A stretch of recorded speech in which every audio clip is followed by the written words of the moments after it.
जैसा कि आप देख रहे हैं, ये हमारा मैथ का मॉडल है जिसको बनाने का हमारा उद्देश्य ये है कि हम देखते हैं कि गणित में विद्यार्थियों की रुचि बहुत कम होती है। उसी को बढ़ाने के लिए वो ज़्यादा इंटरेस्ट लें, गणित के क्षेत्र में आगे बढ़ें, इसलिए हमने ये मॉडल तैयार किया है।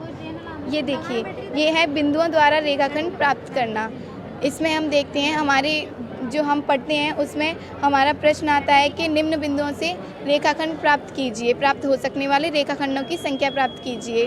तो जैसे जैसे बिंदुओं की संख्या कम होती है, हम आसानी से अब उनकी रेखाखंड प्राप्त हो सकने वालों की संख्या ज्ञात कर लेते हैं। लेकिन जैसे जैसे बिंदुओं की संख्या बढ़ती जाती है, हमारे लिए ये टफ होता जाता है और बहुत अधिक समय लगता जाता है। इसी को एक आसान और मज़ेदार तरीके से ज्ञात करने के लिए हमने ये मॉडल बनाया है। अब जैसे यहाँ पर 2 बिंदु हैं, तो इनसे हमें एक रेखाखंड प्राप्त होगा।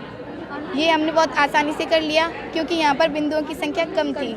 यहाँ 3 है, यहाँ 3 रेखाखंड प्राप्त होंगे।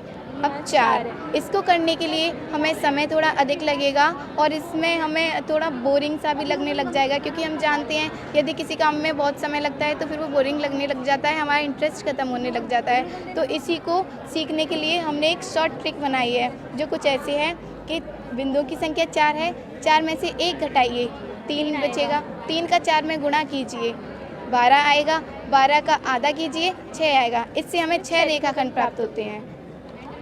1 2 3 4 5 6। सर, हम इस ट्रिक के द्वारा हमारे पास कितनी भी बिंदुओं की संख्या अधिक से अधिक हो, उनसे प्राप्त हो सकने वाले रेखाखंडों की संख्या बहुत मज़ेदार तरीके से और कम समय में निकाल सकते हैं। ये है एज कैलकुलेटर। इससे हम आपकी एज बता सकते हैं। क्या सर आप खेलना चाहेंगे इसे? जी बिल्कुल। जी, तो आपकी जो एज है वो अपने मन में सोच लीजिए। जी सोच ली। क्या इनमें से किसी में है? नहीं। क्या इनमें से किसी में है? नहीं। क्या इनमें से? हाँ। इनमें से? नहीं। क्या इनमें से? नहीं। नहीं। 16 20। 20 आपने गलत आपने सुना। ध्यान नहीं दिया। आपने फिर इनमें से कोई एक नंबर वो मिसिंग करा है। ठीक है, अगेन प्ले करते हैं। Okay, sure. अब इसमें ध्यान से कोई कीजिए। डिफरेंट सोचिए, है ना ओके। अपने मन में। हाँ। इसमें है? हाँ है।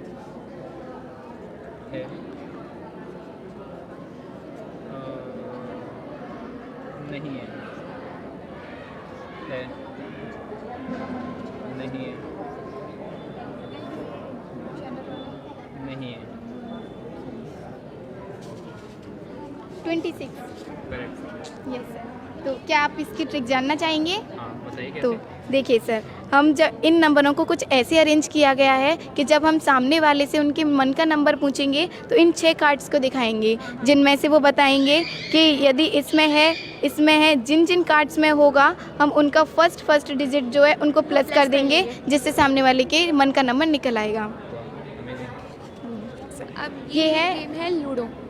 जैसे हम घर में लूडो वगैरह खेलते हैं, तो हमारे जैसे छोटे बच्चे होते हैं, बड़े होते हैं, वो सब लूडो खेलते हैं। संडे वाला दिन होता है जब सब घर में एक साथ बैठते हैं, तो सब लूडो तो खेलते हैं, सबको इंटरेस्ट आता है लूडो खेलने में। लेकिन किसी को ये पता नहीं आता जो नंबर डिजिट है वो मतलब नंबर है जो वो क्या है, प्राकृतिक सम क्या है, सम बच्चों संख्या को है। खेल खेल में गणित सिखाने के लिए, गणित के क्षेत्र में उनकी रुचि बढ़ाने के लिए हमने ये लूडो के द्वारा उन्हें संख्याओं का ज्ञान प्राप्त करना बताया है। जैसे देखिए, खेलिए सर, आप डाइस लीजिए। 2 सर आप 6 सर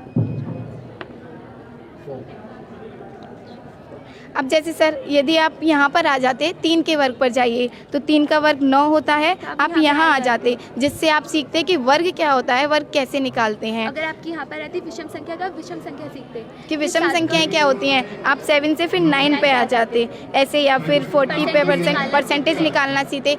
इससे हम संख्याओं का ज़्यादा से ज़्यादा ज्ञान और खेल खेल में बहुत ही इंटरेस्टिंग तरीके से सीख सकते हैं। क्योंकि जैसा आपने देखा है, हम पुरानी क्लासेस में पढ़कर आते हैं, हमारा जो बेसिक होता है वो आगे जाके कमज़ोर होता जाता है। तो इससे बच्चों का बेसिक भी स्ट्रांग रहेगा और उन्हें खेल खेल में बहुत सारी चीज़ें याद भी रहेंगी। और खेल से सीखी हुई चीज़ें हम कभी भूलते भी नहीं हैं, ये भी हम जानते हैं। तो सर ये मॉडल है, कैसा लगा आपको? बहुत बढ़िया। Thank you.